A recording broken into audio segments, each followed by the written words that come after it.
Hello दोस्तों, स्वागत है आपका एक और नई वीडियो में। दोस्तों, इससे पहले मैं 5 वीडियो अपलोड कर चुका हूँ। आई होप आपने देख ली होगी। अगर नहीं देखी है तो उन वीडियो को पहले देख लीजिए, जिससे कि अगर आप इस वीडियो पे आओगे तो आपको ये चीज़ें अच्छे से समझ में आएंगी। आज की जो वीडियो होने वाली है वो काफ़ी ज़्यादा इंपॉर्टेंट वीडियो होने वाली है, क्योंकि आज मैं आपको जो बताऊँगा वो ट्रेंड लाइन के बारे में बताऊँगा। ट्रेंड लाइन को हम किस तरीके से ड्रॉ करते हैं और किस तरीके से उनका यूज होता है। तो चलिए स्क्रीन पर चलते हैं। देखिए दोस्तों, ट्रेंड लाइन का नाम से ही पता लग रहा है वो ट्रेंड के बारे में बताती है कि ट्रेंड अप का है, डाउन का है। ठीक है, तो वो ट्रेंड में ही काम आने वाली चीज़ है। देखो इस तरीके से, या तो ऊपर का ट्रेंड होगा तो इस तरीके से ट्रेंड लाइन बनेगी, और नीचे का अगर ट्रेंड होगा तो सिंपल सी बात नीचे के लिए इस तरीके से। ठीक है, अब इनको यूज कैसे करते हैं और कहाँ पे ड्रॉ करते हैं, क्योंकि बहुत लोगों को ये चीज़ नहीं पता होती। विक टू विक लेते हैं या विक टू बॉडी लेते हैं या बॉडी टू बॉडी लेते हैं, किस तरीके से, वो सारी चीज़ें इस वीडियो में आपको बताऊँगा। देखिए, ट्रेंड लाइन को बनाने के लिए कम से कम 2 पॉइंट होना ज़रूरी है। ठीक है, अगर अप ट्रेंड है तो पहला पॉइंट इस जगह पे मान के चलिए होगा, तो दूसरा पॉइंट उससे ऊपर होगा। ठीक है, तो हम दोनों कॉमन पॉइंट्स को मैच कर देंगे और आगे ड्रैग कर देंगे। इन फ्यूचर जब कभी मार्केट उस ट्रेंड लाइन पे आएगी और वहाँ पे कोई सेटअप बनाती है या कोई ऐसी कैंडल बनाती है जो अप की कैंडल है, तो उसके बाद हम ट्रेड को इनिशिएट कर सकते हैं। देखिए, मान के चलिए इस जगह पे ये पहला पॉइंट था मार्केट ने, उसके बाद इस जगह पे एक नेगेटिव कैंडल बनाने के बाद नीचे मार्केट चली गई, तो हम इस जगह पे इसे ड्रॉ कर देते हैं और इसे थोड़ा सा आगे तक ड्रैग कर देंगे इस तरीके से। ठीक है, अब देखिए, पहली बार यहाँ पे आई थी मार्केट, हमें नहीं पता था कि यहाँ पे ये पॉइंट होने वाला है ट्रेंड लाइन के लिए, नहीं। ठीक है, जब दूसरी बार मार्केट इस जगह पे आ गई, तो उसके बाद ये चीज़ें, देखिए रुको थोड़ा आगे कर लेता हूँ। जब मार्केट ने ये वाली कैंडल बना दी तो हमें क्या पता लग गया, ये 2 पॉइंट हो सकते हैं। जब कभी मार्केट दोबारा यहाँ पे जाएगी तो एक चांस बन सकता है हमारे लिए, जो हम ट्रेड वहाँ पे ओपन कर सकते हैं। देखिए, तो जब कभी भी ये मार्केट, इसके बाद देखो उसी जोन के आसपास आई है एक कैंडल, उसके बाद उसने क्या करा है, बिल्कुल सेलिंग की कैंडल बना दी। ये बाइंग की कैंडल नहीं है, एक तरीके से सेलिंग की कैंडल है, क्योंकि यहाँ तक बायर्स गए थे, उसके बाद सेलर इस कैंडल को लाके इस जगह पे ख़त्म कर दिए। ठीक है, तो इसमें सेलर ज़्यादा पावरफुल हैं, क्योंकि सेलर की ये स्ट्रॉन्ग कैंडल थी, और उसी जोन से, उसी जगह से ये एक रिजेक्शन वाली कैंडल आ गई।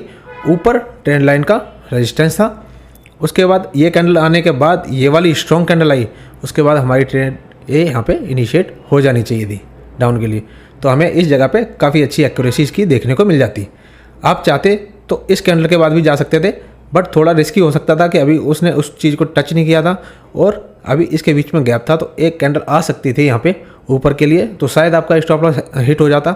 तो आपको मेरे अकॉर्डिंग तो इस कैंडल के बाद ही जाना चाहिए था, क्योंकि ये रिजेक्शन वाली कैंडल, उसके बाद ये सेलर की स्ट्रॉन्ग कैंडल, यहाँ पे क्या दिखाती है, डोमिनेंस।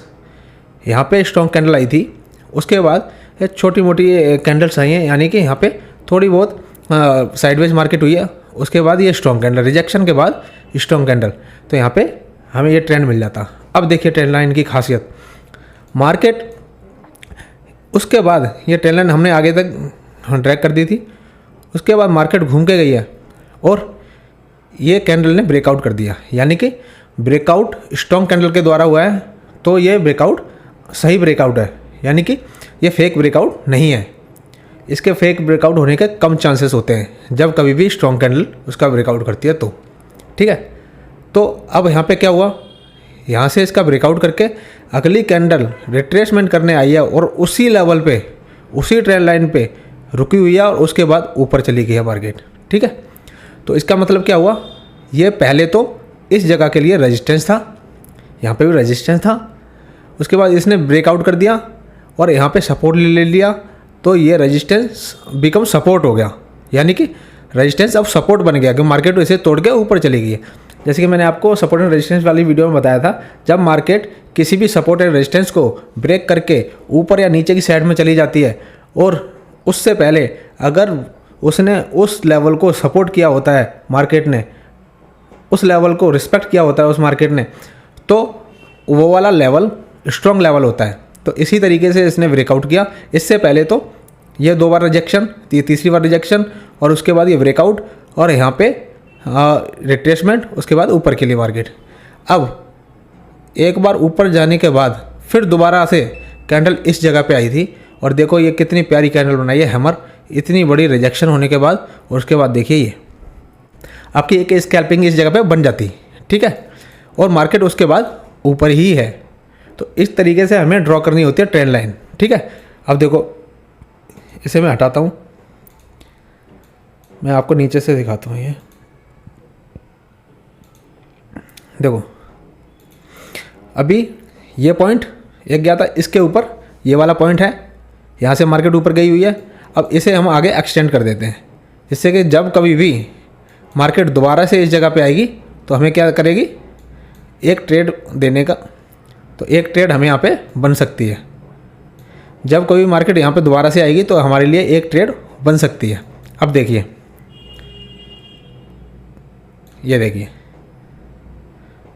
अगर हम आगे इस चीज़ को एक्सटेंड करते हैं जब तक इसका ब्रेकआउट नहीं होता, तो देखिए क्या हुआ, हमने इन दो पॉइंट्स को लेके आगे ट्रेंड लाइन बनाई थी और उसके बाद देखिए मार्केट उसी ट्रेंड लाइन पे आया। उसके बाद मार्केट वहाँ से दोबारा से ऊपर, यहाँ पे दोबारा से ऊपर इसका ब्रेकआउट हुआ। उसके बाद ये रिट्रेसमेंट, उसके बाद वहाँ से एक और स्ट्रॉन्ग कैंडल आई, उसके बाद मार्केट दोबारा से नीचे। यानी कि इसी तरीके से ट्रेंड लाइन हमारी काम करती है। जब कभी भी दो पॉइंट हमारे को मिल जाए कॉमन पॉइंट, उसे पकड़ के हमें एक ट्रेंड लाइन खींच देनी है।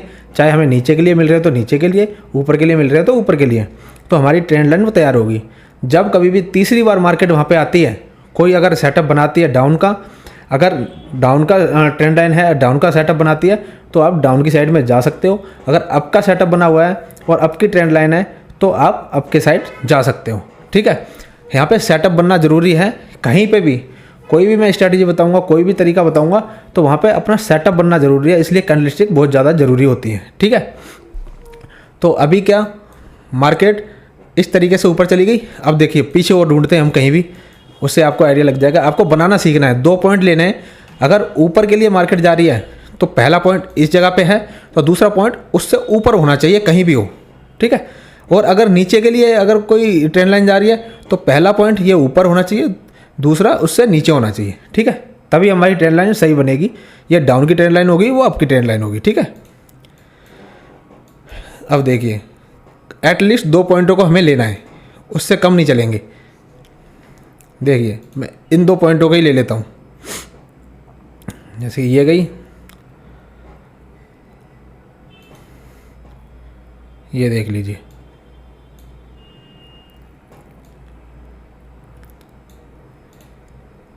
यहाँ पे मार्केट आई, पहला पॉइंट, इससे ऊपर ये दूसरा पॉइंट, उसके बाद मार्केट ये आई है इस जगह पे, उससे ऊपर फिर आई थी, उससे ऊपर, उसके बाद इसका ब्रेकआउट हुआ रेजिस्टेंस, उसके बाद नीचे, उसके बाद दोबारा से ऊपर आई, उसके बाद नीचे, उसके बाद दोबारा उसे टच किया, दोबारा नीचे।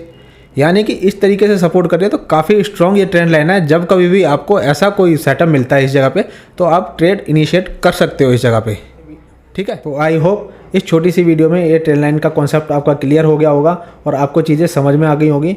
आप इसकी प्रैक्टिस करिए और इस वीडियो को अगर नहीं समझ में आई तो 1 से 2 बार देख लीजिए, क्योंकि बहुत सारे नए लोग होंगे, उनके लिए नई चीज़ होगी, उन्हें नहीं पता होगा। तो आप इस वीडियो को 1 से 2 बार देख लीजिए, जिससे आपको समझ में आ जाएगा। अगर कोई इसके अलावा क्वेश्चन है तो आप मुझे कमेंट कर सकते हो, मैं उसका आपको रिप्लाई ज़रूर दूंगा। तो चलिए मिलते हैं नेक्स्ट वीडियो में किसी नॉलेजेबल कंटेंट के साथ। तब तक के लिए टेक केयर, बाय बाय।